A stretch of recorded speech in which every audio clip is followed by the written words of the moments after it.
My name is Sergeant Selwyn Greaves of the Rhodesian Light Infantry. You know, 1 minute I was slotting floppies with my bros in the bush, and the next I was here. I was down there shooting me FEL. Then all of a sudden, a portal opened up, swallowed me whole, and I ended up 50 years in the future on some weird island, caught in between a war I don't understand, but somehow I also really understand and sympathize with. It's a backwards land with people who have so much hate in their heart, even I look at them and go, mate, you gotta chill out. Yeah, we first found Mr. Selwyn Greaves out in the field. We thought he was Kerry Handolan Special Forces, but they don't wear that kind of camo. I'm not really sure what it was. We took him in like one of our own and we issued him a recce LMG. So he was our acting support gunner in the unit for a while. And we thought he made a good fit. I mean, he got along with us pretty well during downtime, during R&R. You know, he participated. Show you everything when wide open. That was Arms Wide Open by Creed. I'm sure some of you guys have heard that before. Selwyn, come on, get over here, dude. You know any Creed songs? I know you know how to play. Yeah, why not? Oh, yeah. It's been a while since I played, but if you guys know it, don't be afraid to sing along. Sometimes I wish I was a blue job up in... Yeah, you know, the first kind of red flag was that he didn't even know any Creed songs. He just sang some weird indie folk music and we just weren't having it. But there was an issue that arose with Selwyn when they went on a patrol looking for some Kerry Handolans and they returned. Some of the guys in the unit raised some concerns with me and I had to address them with him. Hey, Selwyn. Oh yeah, what can I do for, mate? Yeah, you guys just went on patrol, right? It was a good patrol for sure. We scared off a lot of the Kerry Handolans, yeah. Right, so I've just been talking to some of the black guys in the unit, and they have some issues with some of the phraseology you've been using, particularly about them, and I kind of wanted to talk to you about that. I was just asking if the guy was a commie. I didn't know black guys couldn't be commies. You don't know if you don't ask, right? There's no place for racism in the Flat Top Battalion. I know I wear a skull mask and it makes me look like I have a crazy Telegram chat, but really we're all about diversity, equity, and inclusion within the Flat Top community. We had to get rid of him. We had to kick him out of the unit because that just wasn't a good fit for us. I'm not sure what became of him, but that's just unacceptable behavior. So I wandered in the bush for 30 days. All I had was my recce LMG that they gave me. So they kicked me out, called me a racist. Maybe I was, maybe I wasn't. Really depends on who you ask online. I burned a lot of calories humping around this 13-pound rifle, and it's all on the front with a quad rail and the heat sinks. When I didn't think I could go anymore, they found me.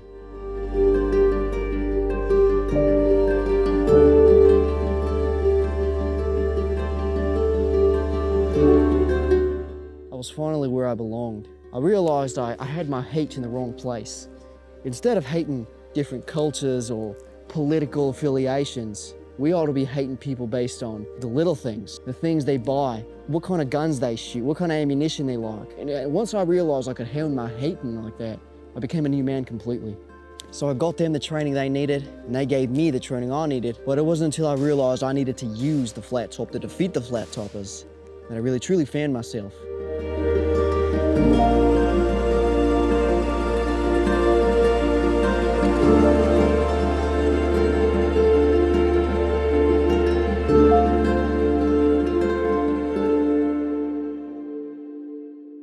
So what is the recce LMG? This is sort of the flagship upper from Red Right Hand LLC, the kind of the one that started it all for him. Does certainly remind me of the M27 IAR. Of course, it's going to be very different. The internal workings of it, you know, the M27 being a short stroke gas piston, this being a direct impingement. However, this is the closest thing that we can get to a M27 at home. This video is not going to be just a parts list or a spec sheet because there's been plenty of videos already on this upper. PSR, Blue Jean Operator, a few other channels as well have made videos with these uppers. So there's plenty of information already out there, as well as you can just go to his website and read. I will still go over it in a very basic sense because I know people do care, but as far as like the intricate details, I'm gonna gloss over those because to me, this upper is more than just a like spec sheet or a parts list, especially from Cody's perspective, who's the owner of Red Right Hand. This is more of a principle. There's a a real meaning behind why this upper exists. It goes a little bit deeper than just a simple breakdown of the build. With that being said, I will give you guys a basic overview of what it is and what we're dealing with. So we have a 20-inch heavy barrel here with a quad rail. The barrel itself under this quad rail is covered in heat sinks. The heat sinks exist as a means to draw heat away from that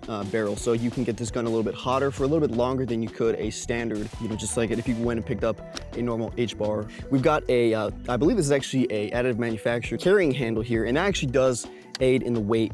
With this gun unloaded, it comes in about 12 and some change pounds. It's by no means a light system. You're talking about a ton of weight here up front, and especially the way I have this gun set up with the CAR 15 stock, it's very lightweight. I don't have a crazy buffer in here. I have an H2, so I don't have a ton of weight in the rear, so you can definitely feel the imbalance. It's very felt, I'll tell you that. We do have a bipod down here as well, Versapod, so it just kind of folds down like that. And then for an optic, we have a primary arms.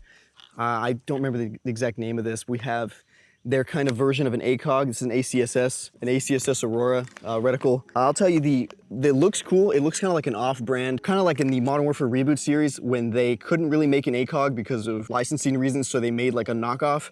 That's exactly what this looks like. And then we've got the SLX RS10 up top. I've been using the top dot actually a lot more than the prism optic because the eye relief is just really not great. The eye box is just pretty small. It's not a phenomenal optic. I think it's like 300 bucks, so you get what you pay for. This video is brought to you by Hammy of HammyPrints.com. He is a longtime sponsor of this channel and of this video. He makes a ton of products. He makes a ton of products like cheek risers, kill flashes, lens covers, lens kill flashes, and various kinds of wall mounting solutions. So if you have a wall, whether that be pegboard, grid wall, slat wall, or some other kind of wall, even drywall, he makes mounts for that, so you can put your pew-pews high up on the wall, maybe away from your kids or away from whatever, and it looks cool too. You can have a little Call of Duty Cold War style of gun wall, and I think that's pretty neat. So thank you, Hammy, for sponsoring the video. Now let's get on to the rest. Now, there's been a plethora of YouTube channels that have discussed this already, so I'm not the first one, and I won't be the last one. I want to talk today not from the perspective of a machine gunner or from the perspective of some guy who did small unit tactics in the military, or even a guy who's like a think tank sort of SHTF prepper. I come from a different sort of background, so the way that I currently enjoy the Second Amendment is through a hobby, right? Through cloning, particularly video game clones, which sounds super lame. I know, just saying it out loud sounds terrible, but I've done several different kinds of video game clones. Real life military stuff I'm a little not as good at because some of that stuff can be pretty expensive and I can be kind of cheap. There's guys that get super serious about it. I'm a little more about the inspired kind of thing, but all that to say that I currently enjoy the Second Amendment as a hobby, which is a good thing because that speaks to the fact that the world hasn't fallen apart yet, where we need to be EDCing a bunch of rifles everywhere we go. With that being said, I still understand the significance of the Second Amendment and what it was written for. Essentially, what it was written for is to murk agents of the state that become tyrannical. And you might say to yourself, well, the government's already gone tyrannical. Like, why haven't we done this already? Blah, blah, blah, blah. True, it's already kind of run amok. However, think about how much worse it would be if we didn't have those weapons, the ones that we do have. Think about what they really want to do, I feel like they hold off on, you know what I mean? I think of a lot of it like a parent trying to feed a stubborn toddler. A parent knows that if a kid is saying no, I don't want to eat my food, no,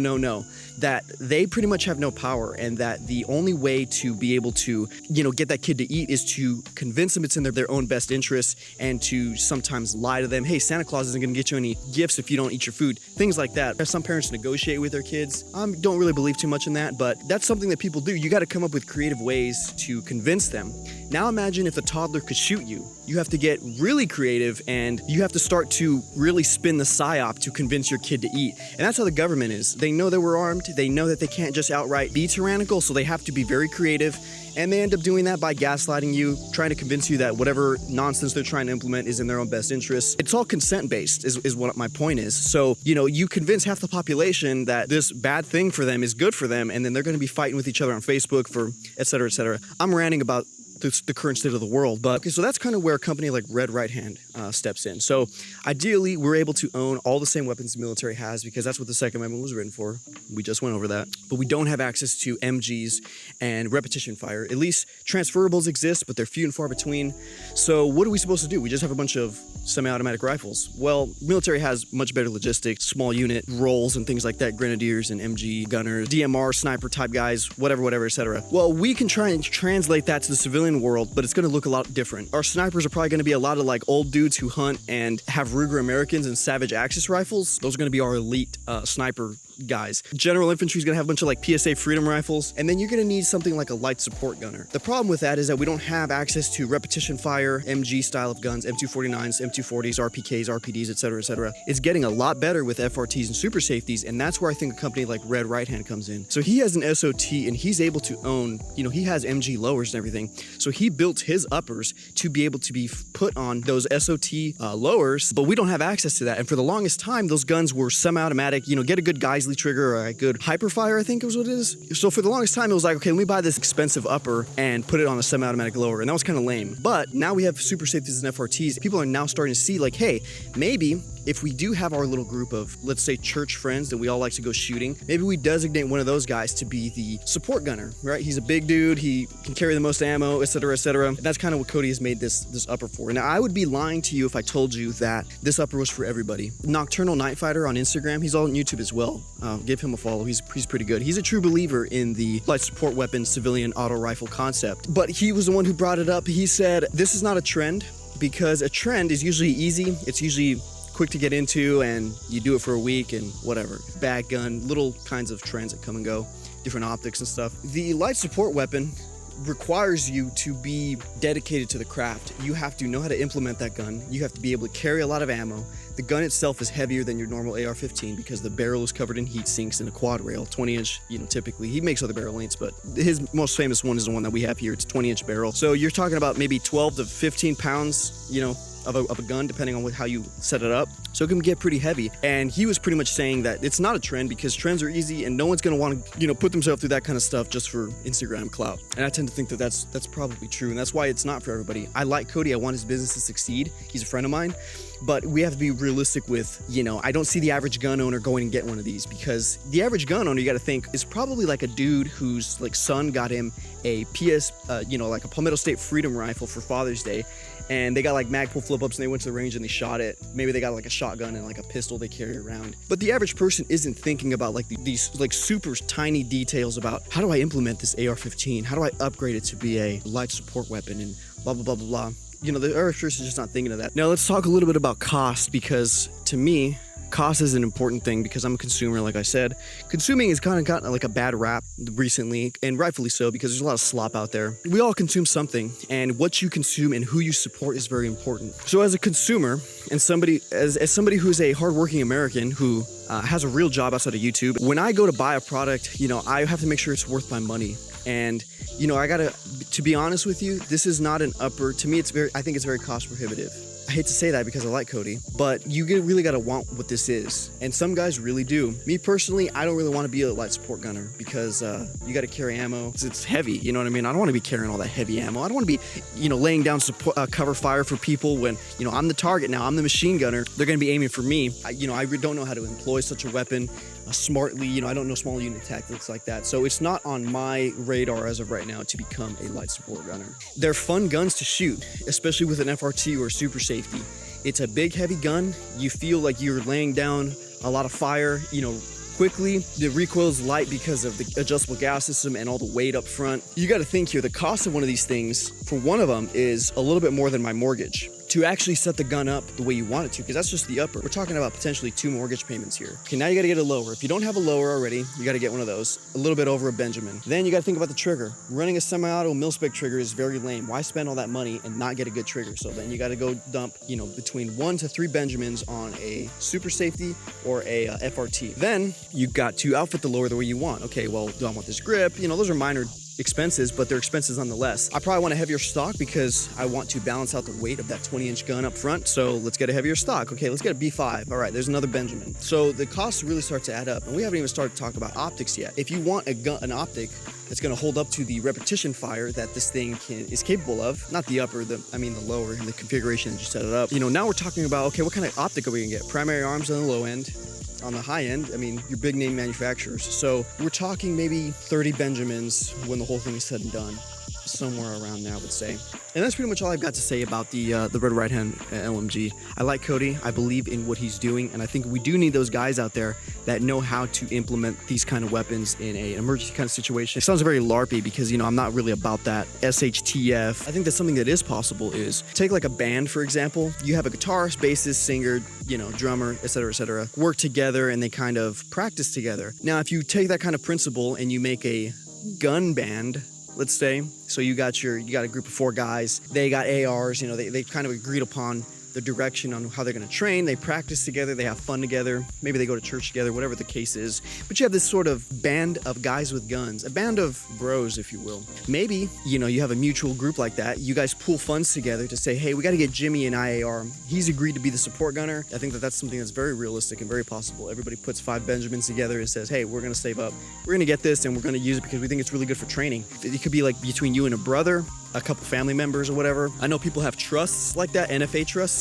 Well, you could easily have something like that with this. That's kind of where I think it really shines and can be a high value asset to people. So those are pretty much my honest thoughts on it. It's kind of hard for me to touch on new material on this subject because the Recce LMG has been covered by various YouTubers that have done a much better job than I have, that have much more experience than I have when it comes to being a real MG gunner in the military, or knowing small unit tactics, or being very dedicated airsofters that have a lot of practice, you know what I mean, working with other people like that. So that's pretty much all I got, guys. I appreciate you watching the video and I hope you guys get something out of it, and I encourage you, if this is something that sounds interesting to you, to support my friend Cody of Red Right Hand. He's a good dude. He's a very base dude. If you think this is something that you're interested in, then I think he's worth your business. So I'm not shilling for him outright. I'm just trying to shoot you guys straight on this one. With it's not for everybody. It's expensive, but if this is something you're down for, I encourage you to support him. There are some other guys out there that do sort of recce, not recce, that's his term, but that do this sort of IAR concept, but Cody's my boy, so I gotta shut the homie out there. So understand that you're getting a little bit of bias. I wasn't paid or anything for it. He did give me the uniform, which is pretty cool, but I do like Cody as a person, and I want to see his business genuinely succeed. So that's all I got for you guys, and I hope you guys have a good rest of your day.